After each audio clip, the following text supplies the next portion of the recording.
So I had a consultation call this week with another amazing woman physician. This one is in emergency medicine and went into medicine for all the right reasons, for purpose, fulfillment, to serve and help others.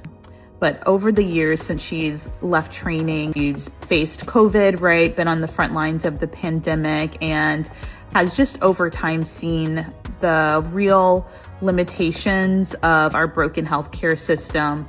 And by nature is someone who has been willing to fight the system to try to create change. But as time has gone on and she's been shut down over and over again, has really been, as she says, demoralized. You know, this is more than burnout, right? It's like feeling and realizing that she is not valued often, that she's more seen as a cog in a wheel as opposed to a valued member of a larger system. And as I was talking to her, I could see that a lot of the fire and the passion that she came into medicine with has been over the years slowly dying. And that's heartbreaking. And so she's done what a lot of physicians do, which is try to stay in it, right? And try to, as she says, experiment, right? With like, okay, how can I make medicine work, even though I'm burned out, even though I'm demoralized, even though the system is crumbling, even though I'm devalued, how can I make it work?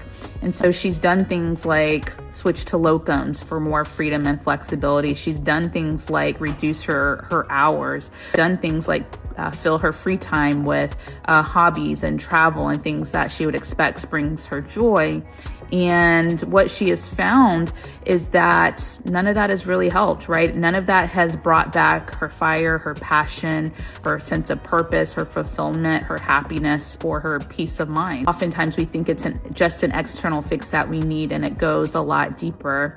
And in her case, and what I see all the time, and I've been here myself, is that when we are determined to stay, right, in something that really has become toxic and suffocating and is having a really negative impact on our own mental health and well-being, and we grasp for these like small external fixes, it's like trying to breathe clean air in a building that's on fire.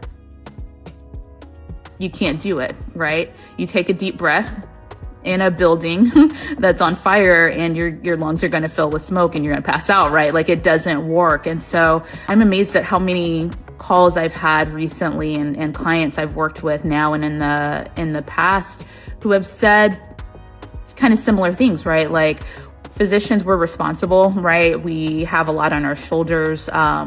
We're carrying often a lot of people on our shoulders and backs. And so we don't make decisions like rashly. We're also, very much trained to put our head down, keep grinding it out, regardless of the cost to ourselves for what feels like, the greater good.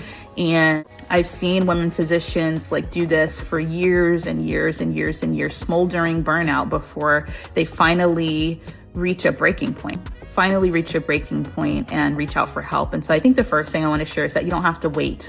You don't have to wait until you reach a breaking point.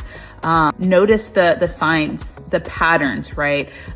The sense that you're unfulfilled or the work that once brought you so much fulfillment is kind of futile. Notice the thoughts if work is this miserable for me, what is my purpose here? These are the things that the woman that I spoke to this week was sharing with me and things I've heard many women physicians say. Is that where you are? Notice that, recognize that. What are you doing, right? Are you trying to breathe in a room that's filling with smoke and fire, right? Are you trying to make these, micro steps to help yourself, but afraid to really full stop, turn around and leave that building, right? Are you advocating and trying to ask for changes, but being shut down and noticing that you're just kind of giving up now because no one hears or sees you? Are you trying to take off as much time as you can, but you quickly realize that every time you come back, you're like right back into, feeling terrible, right? In your real life and in your workplace. Are you telling yourself that you just have to like hold on for, X number of years until you can retire early, or until your kids are older, or until your body gives out? And I heard her say that too. And I've heard a lot of women physicians say that too. Like, I just keep going and I don't have a plan other than to keep going until my body gives out. Is that really your contingency plan, right? These are thoughts that people don't want to say out loud, but I hear them all the time. To know that if that's where things are for you, and you deserve to get out of that building, right? And am I saying like, everybody has to leave medicine? Of course not, right? I am an advocate for wonderful, amazing physicians who want to stay in medicine to do so, and have helped many do just that. But while you're like in the throes, right, of burnout and moral injury and demoralization and all the things, while you're like waiting for like the perfect plan, because again, what I see that stops us oftentimes is like thoughts like, well, I'm not sure about the money. I'm not sure if I can find something else. I don't know if my skills will translate. I don't know if the grass is really greener on the other side. We're waiting to have it all figured out. And meanwhile, kind of dying inside. And what I want to offer, right, is one, that you don't have to have a perfect plan in order to give yourself permission to take a step back and pause. You have to have a perfect plan to give yourself permission to pause. What does it look like to pause? It may be some extended time off, right? But it may be as simple as stopping the course that you're on now, right? Which is putting your head down, deciding to grind it out indefinitely until you give out, and do it silently and on your own. One way of pausing is to bring somebody on board to help you, right? Get the support of, a coach or a therapist or someone who can hold space for you as you navigate this, and someone who understands, right, the position that you're in as a physician burning out in medicine, and someone who can help you see things more clearly, right? That's pausing. Stopping the trajectory, stopping the path that's not working for you, even in a small way, saying yes to something that's going to help you, as opposed to trying to do this on your own, and giving yourself that permission. The second, thing for you to consider is understand that your nervous system after years of burnout is going to need regulation and stabilization before and during this process of getting your prefrontal cortex back online, getting the version of you and the part of your brain that can problem solve at a high level, that can dream and envision a different reality for yourself, who can see solutions as opposed to all of these obstacles like the ones I named before. It takes internal safety first, for strategy, regulation, right, before trying to really write the path. And I say that because a lot of times the women physicians kind of beating themselves up because they can't figure it out, right? Because they've been stuck in survival mode and burnout so long. And my point is that the fact that you haven't been able to move forward isn't your fault, right? Like, this is like biological. Again, like, that nervous system regulation is necessary for that part of your brain that has all of your inner wisdom and can point you in the right direction and get you moving, as opposed to spinning in circles and just surviving and keeping your head above water. Needs nurturing, needs space, and needs like the right tools and level of support to help you do that. And then, the third thing that I would say is recognize that the real fix that you seek is going to be more internal than it is external.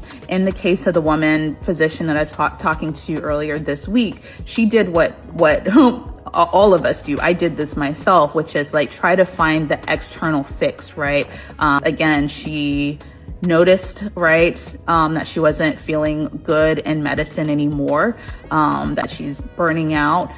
She's trying all the things, right, that we may be told or that just makes sense that would help.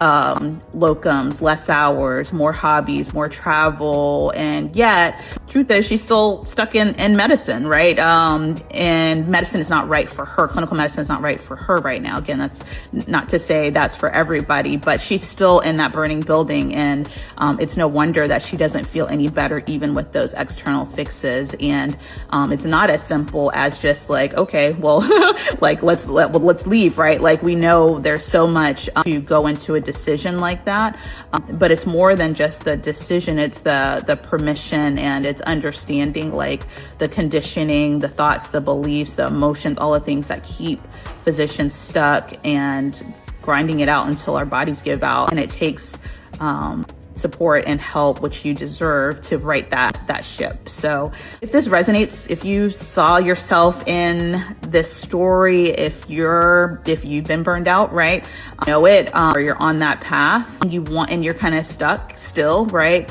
If you're feeling your own fire and passion for medicine and the work that you set out to do burning out, if you're feeling demoralized and like, I've got to change something in order to save myself, but I just don't know how to do it, I'm here. My DMs are open. You deserve sanctuary, and sanctuary is open to you. I have a couple more one-on-one spots inside our program, and I would love to have you.